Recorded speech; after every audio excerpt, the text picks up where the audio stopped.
Hello hello, j'espère que vous allez bien, bienvenue sur ma chaîne YouTube. Si vous avez besoin d'un rendez-vous, que ce soit en consultation voyance ou en soins énergétiques, libération karmique, vous avez toutes mes coordonnées en dessous de cette vidéo.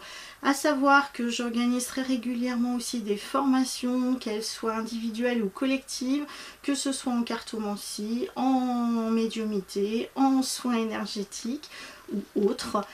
Donc n'hésitez pas à aller sur mon site internet, vous avez toutes les informations. Prochainement, je reprends les salons du bien-être. Ce sera l'occasion de vous rencontrer puisque je vais partir dans d'autres départements que la Charente-Maritime. Donc ce sera l'occasion de me rencontrer pour ceux qui le désirent. Alors, parenthèse fermée, je fais une vidéo qui n'a rien à voir avec ce que j'ai fait jusqu'à présent, qui est une vidéo un petit peu... on va dire qu'on va être sur un ring, voilà, on va être sur un ring, tarot contre oracle, voilà, c'est un petit peu le but de cette vidéo. Alors, vous me connaissez bien, je prépare pas forcément grand chose, là j'ai strictement rien préparé sur cette vidéo, donc je vais faire comme je le sens, comme je canalise les choses et en fonction de mon ressenti. Donc peut-être que je vais dire des choses là maintenant sur cette vidéo et si ça se trouve dans une heure il y aura autre chose qui viendra à mon esprit et puis je dirai oh tiens j'ai oublié de dire ça ou ça finalement ça résonne plus forcément.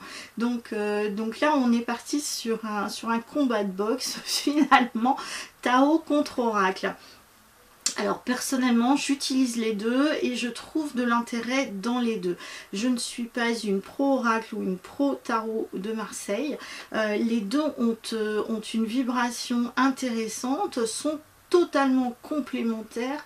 Voilà, ces deux voilà, jeux sont complémentaires les uns des autres. Et tout dépend de ce qui vibre à l'intérieur de nous. Tout dépend aussi de notre évolution personnelle et spirituelle. Tout dépend aussi de notre manière en fait de réflexion, d'analyse ou de canalisation.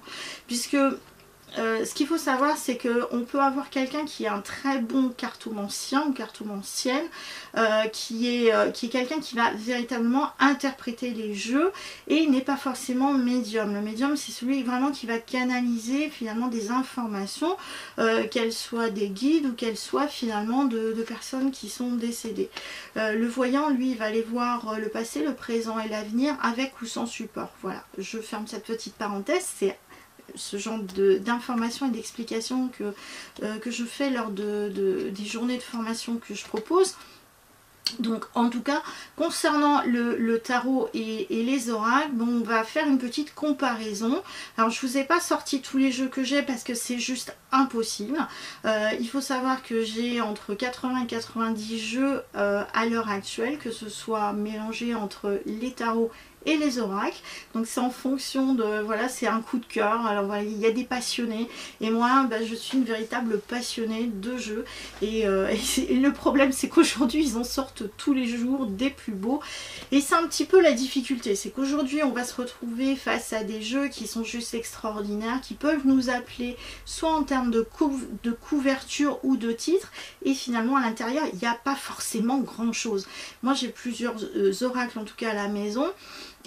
Où là je m'étais dit bah tiens ça pourrait être assez fun, assez sympa et finalement ils sont mis un petit peu de côté de ma part parce qu'il n'y a pas grand chose sur lequel on peut en tirer et c'est un petit peu ce que je reproche aujourd'hui dans la majorité des oracles, c'est à dire que vous avez à l'intérieur, je vais vous montrer un exemple, c'est vous avez à l'intérieur d'oracle ce type de fascicule. Alors c'est pas celui-ci parce que celui-ci il est juste extraordinaire, je vous en parlerai tout à l'heure, mais on a en fait ce genre de fascicule plus ou moins grand à l'intérieur des jeux et finalement les gens vont être à l'intérieur finalement de ce livret et puis vont aller lire l'information qui est à l'intérieur.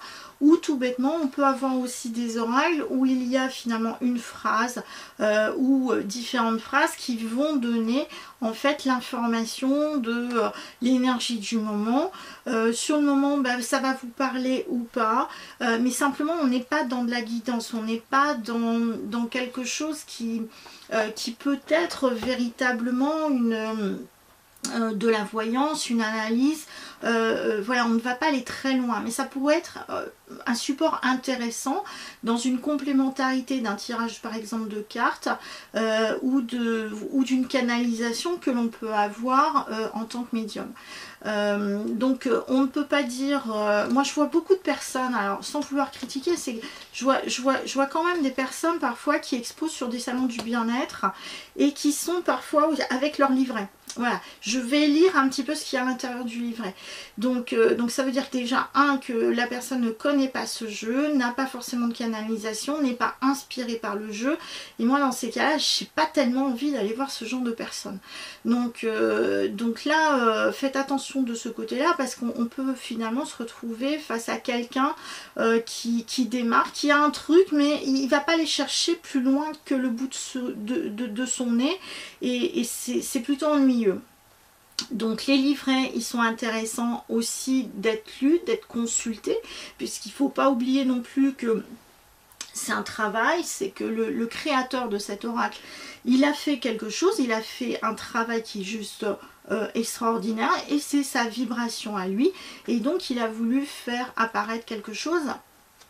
Donc dans la carte qu'il a inspirée sur le moment. Donc en tout cas moi quand j'organise des journées de formation, et je dis bien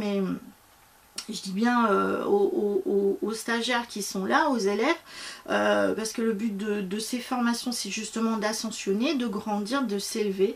Donc du coup enfin pour moi c'est pas intéressant d'avoir des personnes qui sont à mes stages et qui lisent finalement le contenu de ce que ça, voilà, de l'oracle en question. Alors pas que je critique mes élèves, c'est pas ça, mais c'est qu'à un moment donné on vient avec les outils et puis on essaye de comprendre, voilà. C'est pas forcément voilà, c'est l'interprétation que donne l'auteur, c'est son interprétation à lui. Certes, ça correspond à ce qu'il lui a voulu donner, mais simplement quand on est en présence finalement d'un jeu, il va falloir en fait se l'approprier et que finalement il y ait notre vibration, il y ait notre interprétation. Quand je fais par exemple des journées de formation, donc je vais casser en fait les habitudes, le rythme des interprétations, et je tiens vraiment à ce que finalement les stagiaires s'approprient complètement l'oracle et se disent non, ça appartient plus à son créateur, ça nous appartient à nous individuellement, personnellement. Et donc on peut aller tirer des cartes, on peut tirer la même carte plusieurs jours de suite et ça n'est pas forcément la même interprétation. Parce que ça va dépendre de ce que l'on ressent à ce moment-là, ça va dépendre de ce qui vibre à l'intérieur de nous, de ce qui va pouvoir être canalisé ou pas. Donc en fait, sur certains oracles, moi j'ai mes chouchous, je vous cache pas que finalement j'ai beau en avoir 80-90, je vais toujours retomber sur les mêmes parce que c'est une vibration qui me correspond plus particulièrement. Et c'est la continuité finalement de qui on est, de ce qu'on va canaliser. Et donc ça va être vraiment, c'est un peu comme le pendule, c'est finalement la continuité finalement de qui nous sommes. Et donc c'est relativement fluide. Donc au niveau des lectures, ce qu'il faut bien comprendre, c'est une lecture, c'est comme un livre, oracle signifie orateur, donc on est là pour raconter une histoire, et une histoire qui est la nôtre, voilà. Donc quelle est notre histoire, et pour pouvoir justement sortir du mental, il est primordial d'être ancré dans la matière. Il est primordial de stopper justement avec le mental. Et ce mental, c'est justement ce qu'il y a dans ces écrits qu'il y a, qui sont des supports pour pouvoir aider à l'interprétation si nous avons à un moment donné un doute, un manque d'inspiration. Donc le but du jeu des oracles, c'est justement l'inspiration.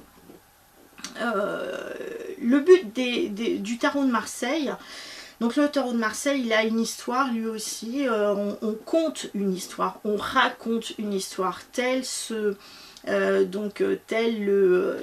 vous le trouver parce que du coup je ne l'ai pas sorti, comme je vous disais, je suis je fais comme je l'entends, comme l'inspiration me vient, comme la canalisation me vient. Donc c'est un petit peu comme ce mat qui est un troubadour, un trouvère.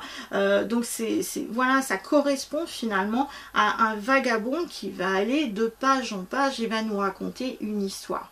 Donc le tarot, c'est exactement la même chose qu'un oracle, il va nous raconter une histoire.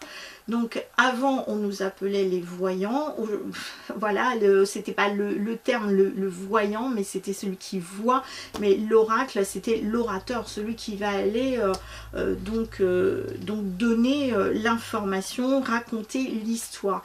Et à nous finalement d'accepter cette histoire, de la vivre cette histoire ou pas, en fonction de ce qui résonne finalement, la résonance intérieure, de ce qui vibre à l'intérieur de nous. Donc on a eu cette information grâce à cet oracle qui est venu nous apporter cette information. Donc à partir du moment où on a l'information, nous avons ce fameux libre arbitre, ce fameux choix d'accepter ou non l'information que nous avons canalisée, que nous avons perçue. Concernant donc ce match ce match de boxe oracle tarot, donc là j'ai pris par exemple plusieurs tarots juste pour que vous compreniez, que vous puissiez comparer finalement cette dimension que nous pouvons avoir dans les figures, puisque finalement d'un tarot à l'autre, les images se ressemblent mais ne se ressemblent pas, puisqu'il y a une vibration, celle du créateur, celle de celui qui a finalement fait le dessin, le designer, mais l'histoire elle reste la même. Le dessin lui est un support qui va finalement nous aider à l'interprétation. Donc après c'est peu importe l'image qui se présente devant nous, cette image est une image qu'il va falloir finalement interpréter. Et c'est pareil quand on est médium, en fait on peut avoir ce qu'on appelle des flashs, donc des flashs. Ce sont en fait des images qui viennent à nous. Et ces images, parfois, elles n'ont pas de son. On peut se retrouver, alors, donc, dans la médiumnité, il y a l'ensemble du corps, il y a tous les sens qui sont mis en avant, qui sont mis en éveil, mais on n'a pas forcément tout le temps toutes les interprétations en même temps en tant que médium. Alors, il est possible qu'en tant que médium, eh bien, il y ait par exemple un défunt ou un guide qui se présente face à moi. Parfois il est juste présent, et donc sa présence, c'est à moi d'interpréter sa présence, parce qu'il ne va pas forcément verbaliser la chose. Parfois il ne va pas se présenter physiquement, mais il va juste se présenter et je vais entendre finalement le message qu'il va envoyer. Il peut se présenter aussi d'une autre manière, sous forme de vibration, et puis mon corps va le ressentir, et puis je vais ressentir finalement une douleur, quelque chose qui va être de l'ordre de qu'est-ce que le message voilà, quel est le message que l'on m'envoie. Et en fait, quand on a les cartes c'est pas juste un support visuel, c'est un support qui est la continuité de qui nous sommes. Et il est important, dans le moment où on va interpréter finalement les jeux, il est important d'être à l'écoute finalement de tous nos sens. Et qu'est-ce que notre sens essaye de nous faire comprendre, au-delà de cette carte qui se présente face à nous. Donc là je vais vous montrer par exemple donc sur plusieurs types de tarots différents que je peux avoir, sachant que il y en a beaucoup plus que ça, mais juste pour vous montrer un petit peu les différenciations que nous pouvons avoir sur une même carte. D'accord, donc vraiment pour vous montrer, regardez l'état de mes jeux, hein, ils ont voilà, ils ont du scotch, ils sont complètement abîmés, il y a même plus de, voilà, je peux même plus les fermer pour certains, il y en a même comme celui-ci, bah, il a même pas de boîte, donc c'est vraiment des jeux qui voilà, qui sont utilisés en tout cas chez moi énormément. Et donc, en fonction de voilà ce que je vais ressentir, je vais peut-être m'orienter, par exemple, si je prends le tarot de Marseille, sur un tel ou un tel. Mais le message va être le même, le message va être de la même vibration, de la même fréquence. Et en fonction de du message que je veux faire passer, ben, peut-être que je vais m'orienter sur un tarot X, Y ou Z. Parce que du coup, la vibration va être différente. Mais étant donné que moi, dans tous mes jeux, je vais y mettre ma fréquence vibratoire, c'est peu importe le dessin, le message sera le même. Mais par contre, si je me focalise sur le dessin en soi, ben, en fonction du message que je veux faire passer, je vais utiliser tel ou tel tarot. Donc je vais vous montrer par exemple là ce tarot, bon, c'est le tarot de base. Donc là on est par exemple sur l'énergie de la force. Donc là par exemple sur ce tarot-ci, hop là, je sais pas si vous allez bien le voir au niveau de la vidéo, mais par exemple là sur la force, là on voit bien ses pieds, et au niveau des pieds qui sont vraiment tout en bas là, tout en bas, on a par exemple comme du vernis à ongles qui est au niveau, donc et c'est pareil sur les mains, hein, donc de la force qui est en train de alors on ne sait pas, hein, est-ce que la force on est en train d'ouvrir la gueule de ce lion, ou est-ce que justement on est en train de l'amadouer, peut-être qu'il est en train de rugir et qu'on est en train de le caresser. Donc en fonction de, je dirais, de la vibration du moment, de ce qu'on peut canaliser, ou même des cartes qui vont suivre, et ben l'interprétation sera différente. Par exemple, là sur cette carte de la force, alors déjà comme je vous ai dit, il y a plusieurs couleurs, donc là dans ce jeu-ci, chaque couleur a une interprétation importante. Donc la vitalité, la spiritualité, par exemple le bleu c'est le domaine de la spiritualité, le rouge va correspondre à l'ancrage, donc en fonction de finalement le vert qui correspond à la santé. Donc toutes les couleurs ont aussi une importance, le regard a aussi une importance, la direction du regard. Est-ce que au niveau du tarot, est-ce que ça dépasse ou pas donc le cadre finalement, est-ce qu'on sort du cadre ou est-ce qu'on reste justement dans un cadre? Donc je vous montre un autre exemple, toujours avec la force. Regardez, c'est pas du tout les mêmes couleurs que ce que nous avons pu avoir tout à l'heure. Là par exemple, nous n'avons pas du tout de vert. Il n'y a pas de vernis, voilà, au niveau de la main, au niveau du pied. Donc le chapeau, et bon, après on se retrouve avec des cartes qui sont quasi identiques, hein, quasi identiques, mais les couleurs sont complètement différentes. Donc les couleurs ayant une importance, donc en fonction de la fréquence vibratoire que l'on peut avoir, donc c'est ça. Regardez, par exemple, là, il y a deux autres jeux de tarot qui sont complètement différents aussi.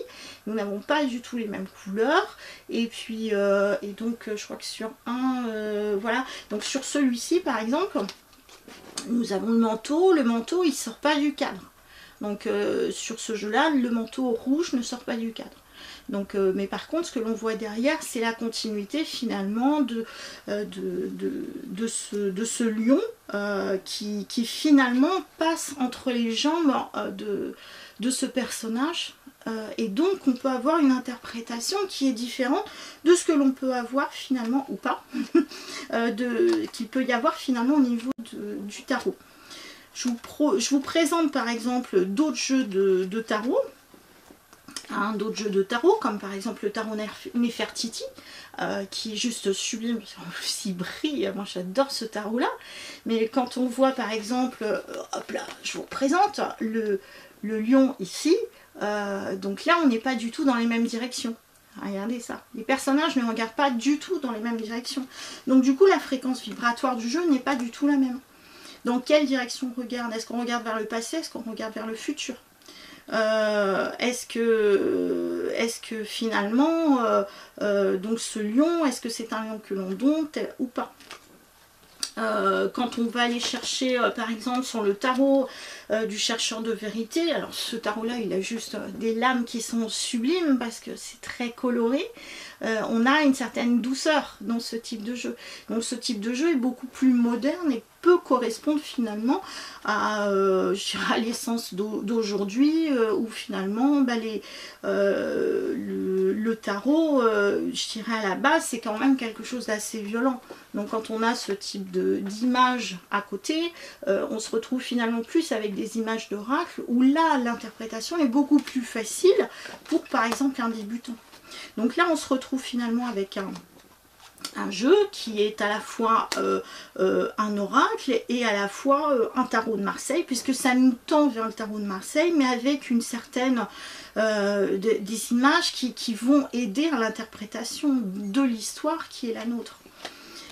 Quand on prend par exemple le tarot que j'utilise pas mal en ce moment, c'est le tarot de la loi de l'attraction.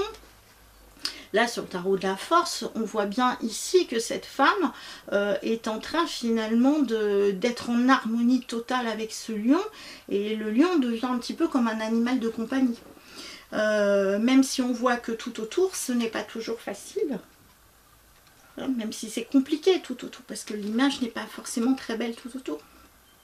Mais en tout cas, elle est dans la confiance, elle est dans, voilà, elle est dans l'instinct aussi animal, qui est finalement à l'intérieur d'elle. Donc c'est le côté aussi intuitif, on écoute qui l'on est.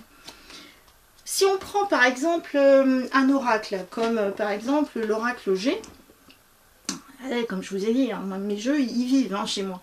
Donc quand on prend par exemple l'oracle G, moi personnellement c'est un oracle, j'ai eu énormément de mal à rentrer dedans parce que je trouvais les dessins beaucoup trop simplistes, hein, beaucoup trop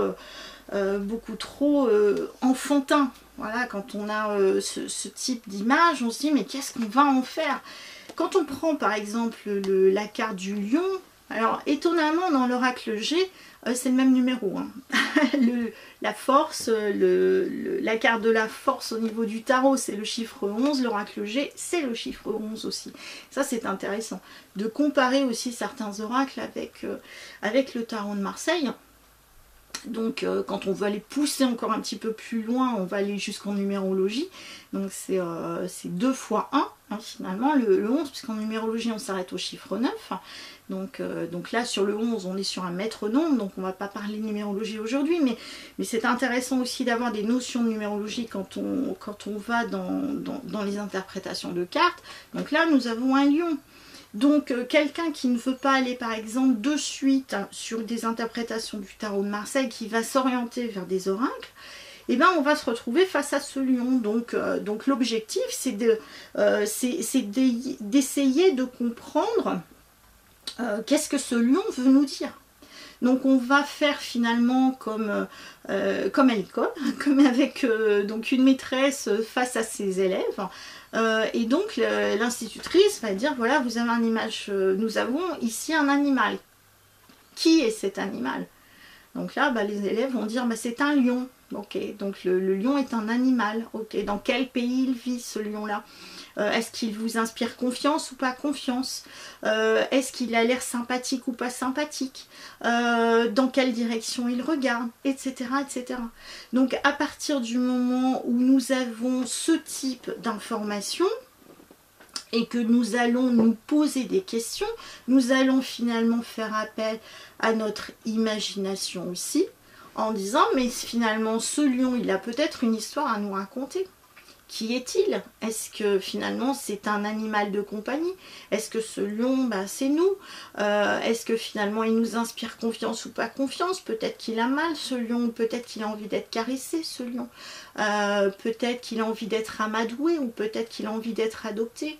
Donc tout ça, mis bout à bout, aide finalement la personne à tendre vers finalement des interprétations qui vont être intéressantes à partir du moment où on va aller pousser l'interprétation jusqu'au bout de qu'est-ce que cette carte va nous inspirer. Et c'est valable que ce soit pour un oracle, que ce soit pour un tarot de Marseille.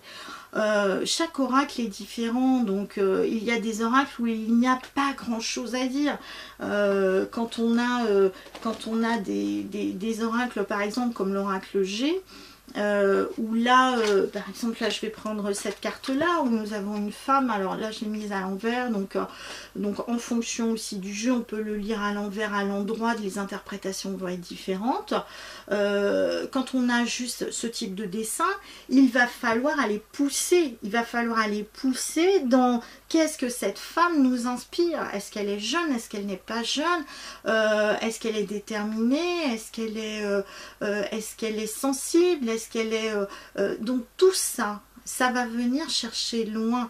Et donc on va aller puiser des informations finalement qui ne sont pas là visibles dans le jeu et qui vont nécessiter de travailler davantage, Et ce travail là où c'est intéressant, c'est que finalement ce travail de recherche, d'interprétation, de ressenti, parce qu'on va être aussi à l'écoute de tous nos sens pour avoir des informations concernant ces jeux, et bien finalement ça va nous amener à interpréter d'une manière différente et peut-être plus pointue dès que nous allons arriver au niveau du tarot de Marseille.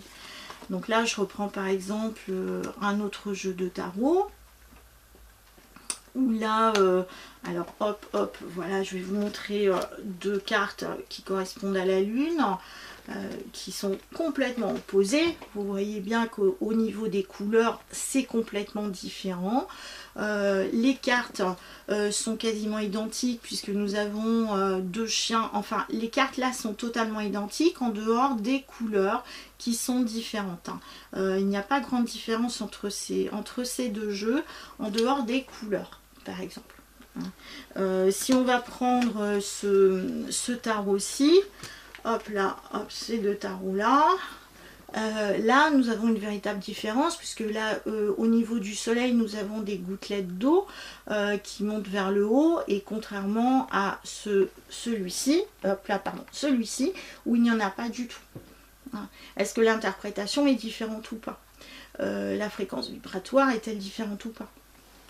Là par exemple sur ces deux tours, donc sur ce jeu là, le chapeau est sur les deux tours, alors que sur les autres jeux il y a un chapeau qui est fermé et un chapeau qui n'est pas fermé. Donc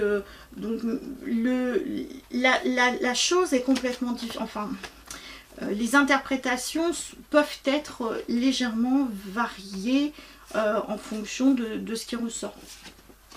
Là par exemple, si je prends le tarot arthurien, alors comme je vous ai dit, le tarot arthurien, juste une mine d'or, parce que ce tarot-ci par exemple, à l'intérieur, moi je suis avec le bouquin parce que c'est juste une mine d'informations.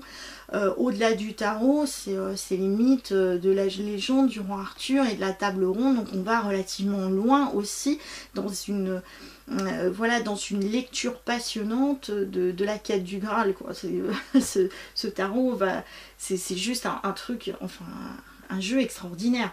Donc là par exemple, là nous avons à la place donc un saumon à la place d'une écrevisse.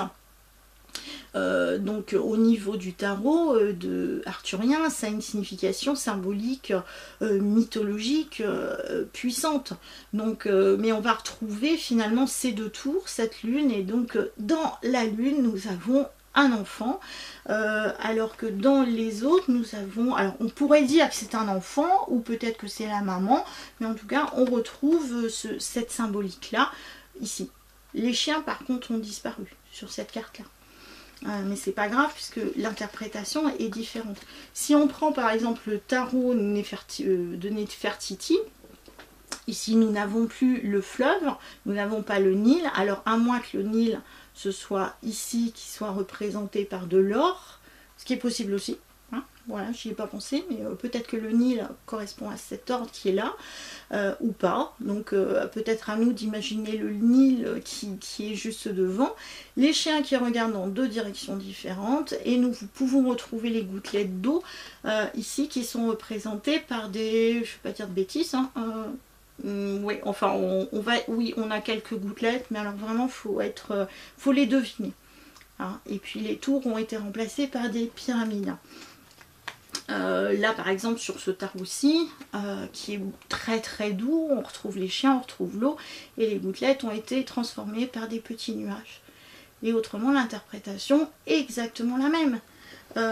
Si on prend par exemple le tarot de la loi de l'attraction, au niveau de la lune, donc là on a perdu totalement les tours, on a toujours cette lune, on a quelque chose de mystérieux, de quelque chose qui fait peur, on est vraiment sur la nuit, donc l'interprétation est totalement différente parce qu'elle n'a pas la même, je dirais, c'est pas la même guidance qu'il y a à l'intérieur de ce tarot de la loi de l'attraction, parce qu'on est là avec l'objectif d'aller chercher finalement une information positive que nous n'allons pas forcément retrouver sur le tarot classique. Donc chaque tarot, aussi en fonction de son titre, peut correspondre à quelque chose de différent. Quoique, on a certains tarots, par exemple comme le tarot akashique. Moi je retrouve pas les annales akashiques à l'intérieur. Je l'ai acheté en me disant tiens chouette les annales akashiques. Personnellement, alors il y en a peut-être qui vont me dire si c'est les annales akashiques. Moi j'ai beau y chercher, je ne le vois pas. Je ne le vois pas à l'intérieur. Mais par contre, l'interprétation, pour moi, c'est plus une interprétation d'oracle qui est intéressante, mais c'est pas forcément celui-là que j'irai chercher en particulier voilà, pour une guidance. Mais tout dépendra finalement de l'instant présent, de qui est-ce que je vais avoir en face, du message que je veux faire passer et surtout de la canalisation que je vais avoir. Donc voilà, je vous ai montré quelques exemples. Là, si on prend par exemple la tempérance, donc là je vous montre par exemple sur 3 jeux différents, tac tac tac. La tempérance, nous n'avons pas les mêmes couleurs, mais nous avons exactement le même personnage, le même ange qui regarde dans la même direction, qui a le même mouvement, etc. Et si je montre celui-là par-dessus, autant là on pourrait dire bah, c'est une femme, autant sur celui-ci, hop là, je ne sais pas si vous voyez bien, on a une pomme d'Adam. Donc là, cet ange, ben, finalement, n'est pas un homme, n'est pas une femme, et peut-être androgyne. En tout cas, on le voit bien sur ce tarot-là, plus particulièrement. Sur les autres, il faut le deviner. On peut le voir vraiment, mais alors c'est pas forcément très très visible. Donc tout dépend finalement du tarot qu'on va utiliser. Alors que par exemple sur celui-ci, il est clair que c'est une femme que nous voyons.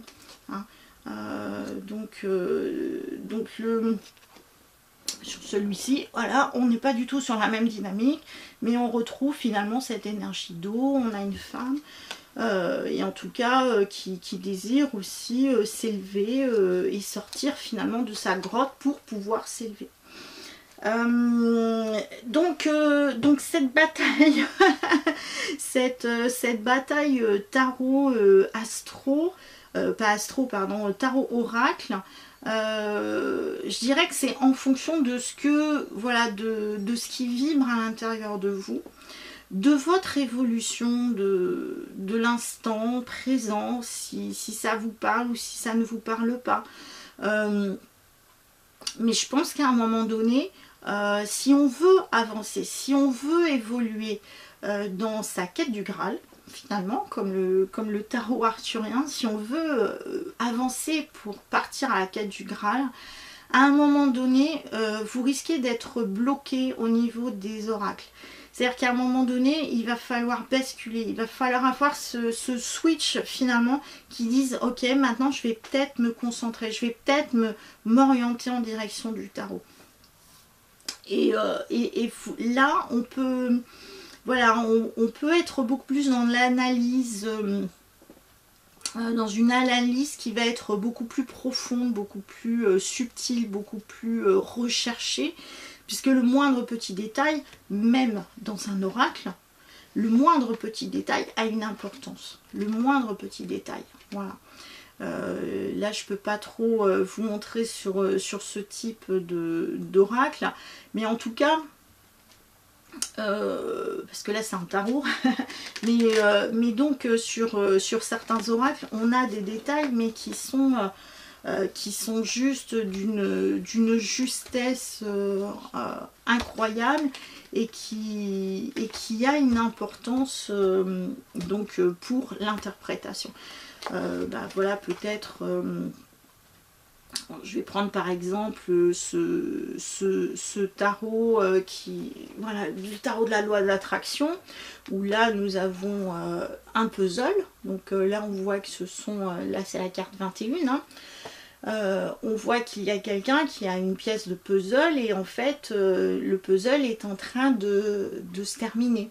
Et donc là les deux personnages tendent les mains en direction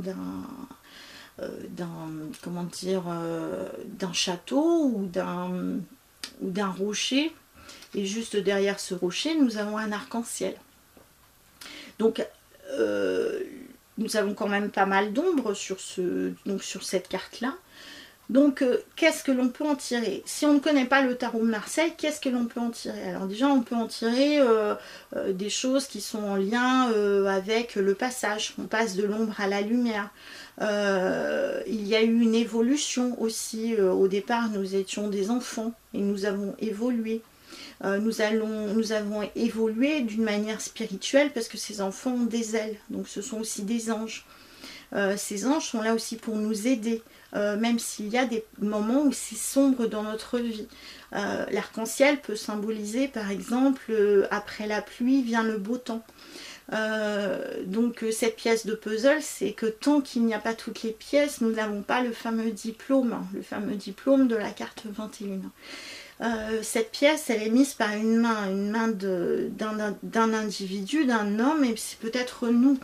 Donc voilà, je vous donne un exemple de la manière dont il faut en fait interpréter les jeux quand on a ce type d'oracle par exemple, qui est important dans la direction, donc dans quelle direction regardent les regards, est-ce qu'il y a des grands, des petits, est-ce qu'ils sortent des cartes, est-ce qu'ils sortent pas des cartes, droite, gauche, etc. etc. Et plutôt que de rester sur du basique, tiens il y a ça, ça veut dire ça. Donc suivez en fait déjà votre intuition, voilà qu'est-ce que ça vous parle, voilà qu'est-ce que cet oracle est en train de vous dire. Pour vous les couleurs sont symboles de quoi. Si je prends par exemple la couleur jaune, pour vous le jaune, qu'est-ce que ça signifie? Voilà, donc il y en a certains qui vont me dire directement, ils vont me dire le chakra solaire. Voilà, bon, en dehors du chakra solaire, c'est quoi? C'est la couleur de la joie, du rayonnement du soleil, voilà. Donc on fait une sorte de checklist finalement, c'est qu'est-ce que ça nous inspire? Et après, en fonction de ce fameux checklist, on peut relier finalement ces mots les uns avec les autres, et les mots qui sont les uns avec les autres vont finalement nous créer une histoire. Donc après, c'est comme je vous ai dit, c'est à chacun de voir ce qui, voilà, vers qu'est-ce qui vous attire personnellement, vers quoi vous êtes le plus à l'aise. Et à partir du moment où vous êtes super à l'aise avec un jeu, et ben ok, c'est bon, passez à un niveau supérieur. Soit vous prenez par exemple un oracle d'un niveau supérieur qui va nécessiter plus de réflexion, plus de concentration, plus de recherche, parce que hélas on se retrouve quand même avec beaucoup d'oracles où il y a juste un dessin et puis voilà, on n'a pas grand chose à dire donc sur ce dessin, parce qu'on va se retrouver, je vais donner des exemples. On peut avoir par exemple des oracles où ça va être par exemple oracle des oiseaux, et là il va y avoir plein d'oiseaux. Voilà, donc chaque carte ça va être un oiseau. C'est vrai que si on ne lit pas finalement soit le contenu de ce qui est écrit sur la carte, soit ce qu'il y a dans le livret, on va pas aller bien loin. Donc moi je trouve pas que ce type de choses soit hyper intéressante si on veut faire vraiment de la guidance et de la voyance.